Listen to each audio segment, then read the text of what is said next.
نفسیات کا علم ہونا ضروری ہے.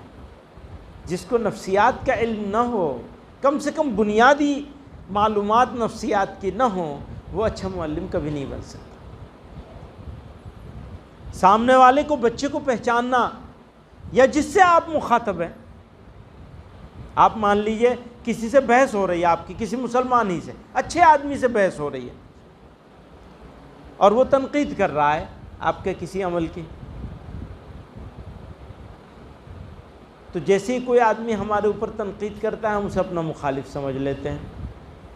یاد رکھیے گا، مخالف کے بیچ میں اور اختلاف کے بیچ میں فرق کرنا ضروری ہے. اگر آپ نے اختلاف اور مخالفت کے بیچ میں فرق نہیں کیا تو آپ ایک قیمتی آدمی اپنے پاس سے کھو دیں گے.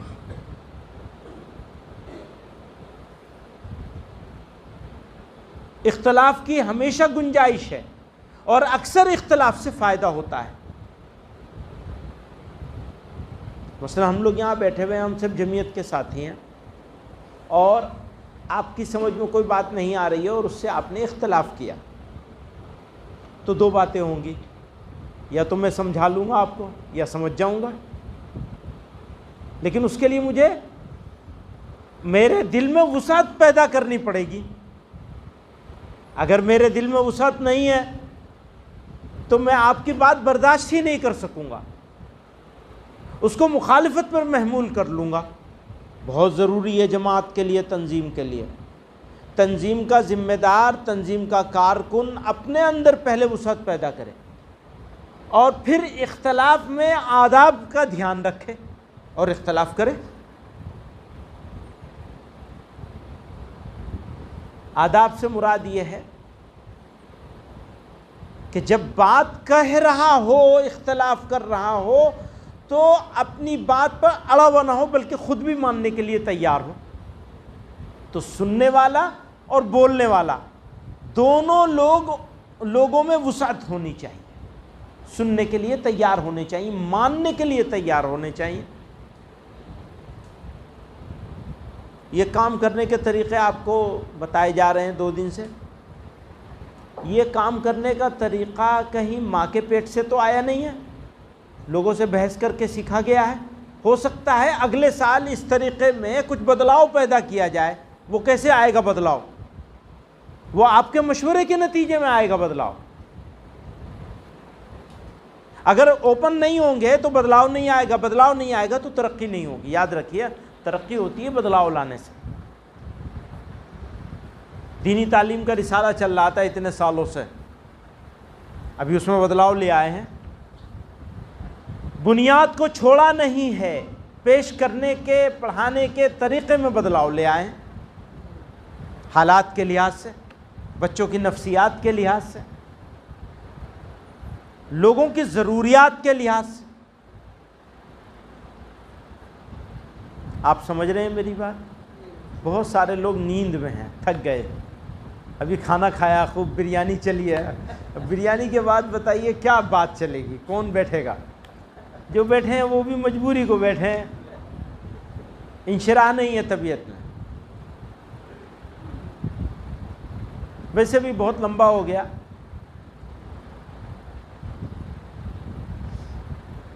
کہتے ہیں کہ جب زیادہ لمبا ہو جاتا ہے تو معلوم ہوتا ہے کہ بجیب بہت ہو گیا.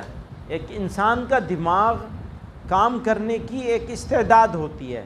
میرے اندر 20 کلو وزن اٹھانے کی طاقت ہے، میں 40 اٹھا لوں. اچھا، یہاں موجود لوگوں میں سے بہت سارے لوگ ایسے ہیں جن کا کام ہے بیان کرنا. سمجھ رہے ہیں کتنا مشکل کام ہے سننا؟ سنیے، اچھا بولنے والا وہی ہو سکتا ہے جو بہترین سننے والا ہو. جو سن نہیں سکتا وہ بول نہیں سکتا، کیونکہ بولنا وہ ہے جو دل پہ اثر کر جائے. ورنہ 2 کان اللہ نے اسی لیے دیے ہیں کہ ایک سے سنو، دوسرے سے نکال دو. حضرت خواجہ باقی باللہ صاحب رحمۃ اللہ علیہ بولتے نہیں تھے. عصر سے مغرب تک مجلس ہوتی تھی حضرت کے یہاں. نقشبندی سلسلے کے بڑے بزرگ گزرے ہیں، بہت بڑے لوگوں میں سے. تو عصر سے مغرب تک کی مجلس میں کوئی ایک لفظ نہیں بولتے تھے.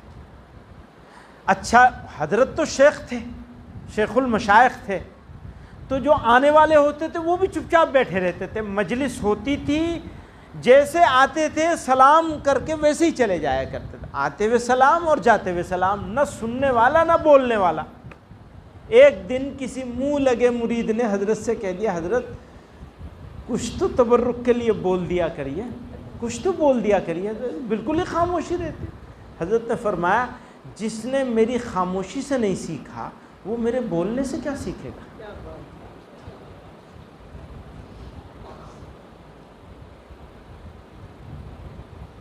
تو سماعت جو ہے، ایک تو آپ لوگوں کو مطالعہ ضرور کرنا چاہیے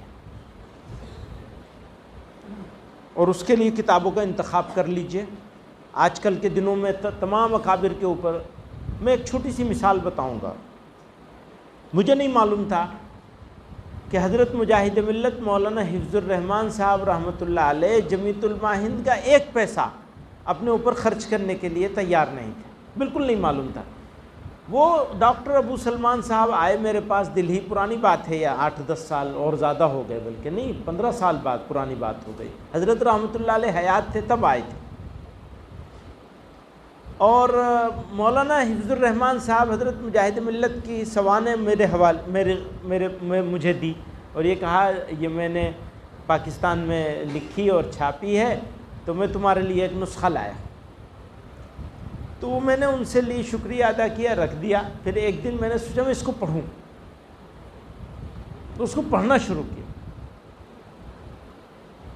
تو مجھے ان کے واقعات جو میں نے دیکھے، ان واقعات کو پڑھ کر سن کر نہیں پڑھ کر میں اس نتیجے پر پہنچا کہ وہ تو بہت بڑی شخصیت تھے. اور کئی کام ایسے میں نے کرنے شروع کر دیے الحمدللہ اس میں پڑھ کر کے. معلوم ہو گیا مجھے کہ یہ اور یہ اور یہ کام تمہیں کرنا چاہیے. تو آپ کو بھی اللہ تعالیٰ توفیق دے دیں گے. آپ ان بزرگوں کی جماعت سے وابستہ ہیں جنہوں نے بے شمار قربانیاں دی. جیسے حضرت مفتی کفایت اللہ صاحب رحمۃ اللہ علیہ کا واقعہ، وہ بھی انہی کی لکھی سوانح ہیں. اس میں پڑھ رہا تھا میں ڈاکٹر ابو سلمان صاحب کی کہ وہ گرمی کا زمانہ تھا، برف لینے کے لیے تھیلا لے کر کے نکلے کہ برف لے کے آؤں. وہاں لائن لگی ہوئی تھی، گرمی سخت ہو رہی تھی. برف کی ایک ہی دکان تھی گلی قاسم جان میں، بلی ماران میں، جہاں جمعیت کی بلڈنگ ہے وہیں حضرت کا گھر ہوتا تھا. جمعیت بلڈنگ سے ہٹ کر کے وہیں حضرت کا قیام رہتا تھا. تو کسی چاہنے والے نے، چونکہ وہ تو مفتی اعظم ہند تھے، بڑی شخصیت تھے،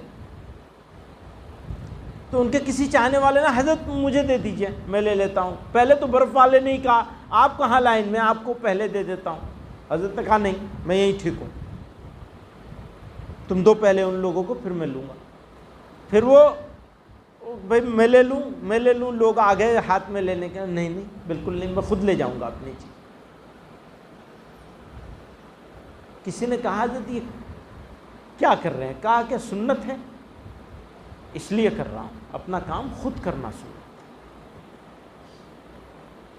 تو ایسے بہت سارے واقعات ان سارے اکابر کے الگ الگ ملتے ہیں.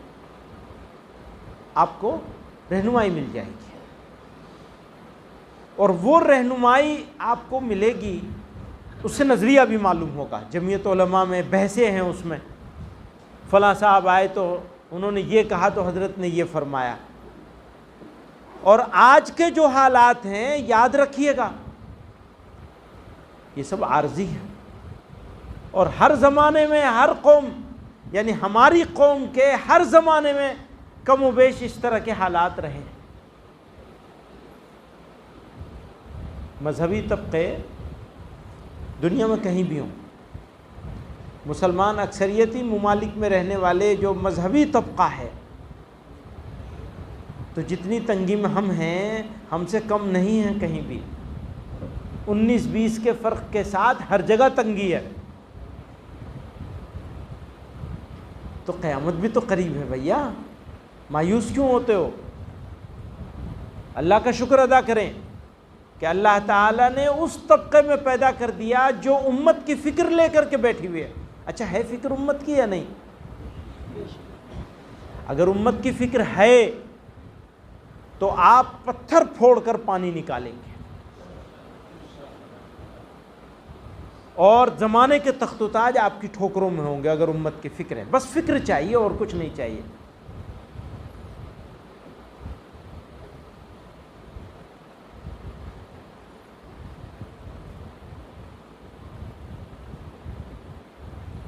وہ کلیم عاجز مرحوم نے کہا تھا نا، ہمیں تو فکر دل سازی کی ہے، دل ہے تو دنیا ہے.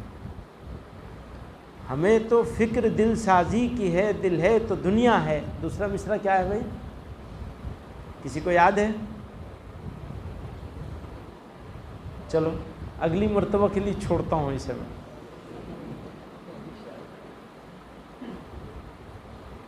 چلو سنائی دیتا ہوں. صنم پہلے بنا دیں، صنم پہلے بنا دیں، پھر صنم خانہ بنا لیں گے. ہمیں تو فکر دل سازی کی ہے، دل ہے تو دنیا ہے. صنم پہلے بنا دیں، پھر صنم خانہ بنا لیں گے. یعنی پہلے اللہ سے قرب پیدا کر لیں، پھر بنا لیں گے جو بننا ہوگا، خود ہی بن جائے گا. ہمیں تو فکر دل سازی کی ہے، دل ہے تو دنیا ہے. صنم پہلے بنا دیں، پھر صنم خانہ بنا لیں گے. تو آپ لوگوں کو بس فکر پیدا کرنی ہے. اور یہ جو فکر ہے نا، اچھا غور کیجئے گا، ہم لوگوں کی فکر جو ہے مجلس میں ہوتی ہے، اکیلے میں نہیں ہوتی. کیا کبھی رات میں آدھی